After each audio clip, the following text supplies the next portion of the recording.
transform your faith. And where are you this morning in that journey? Because the truth is, God is calling you to a transformative faith.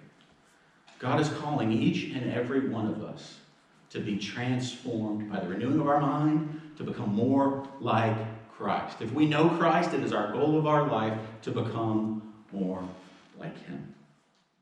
You see, God is in the business of taking what we think is a curse in our lives and turning it into a blessing. That is what the lesson of Joseph's life teaches us. That God can move us from a place of ruin to a position of restoration. You see, God, she protects her family and she ties the scarlet cord. But this scarlet cord is not just a tie of a knot and a line. The Hebrew here for the word red is the same red that's used in the sacrifices later in the Old Testament. It's a bright red. It's a red that gets your attention, but it's a red that points to a sacrifice.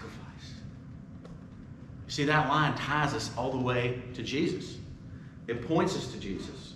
We have a scarlet cord and we have scarlet blood. And God is trying to tell us something with the story of Rahab this morning.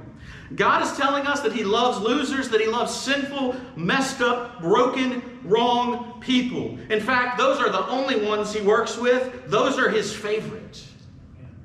Broken people are God's bread and butter. And Jesus Himself has the blood of kings and prostitutes flowing through Him. Because, see, Rahab is in the line of Jesus. And one of the most hopeful verses in the Samson story is this. And his hair began to grow. See, I don't care how hopeless, how uncertain, how broken your situation seems to you, but God has a way of springing hope from the most hopeless alternatives. And God begins to work in the life of Samson. Don't wait till God blinds you. Don't wait till God humbles you. Don't wait till God has to speak to you in the midst of your defeat and your anxiety and your loneliness. Be humble enough now in your life to seek Him and listen to Him. Don't wait for God to have to take you down a few in order for that to happen.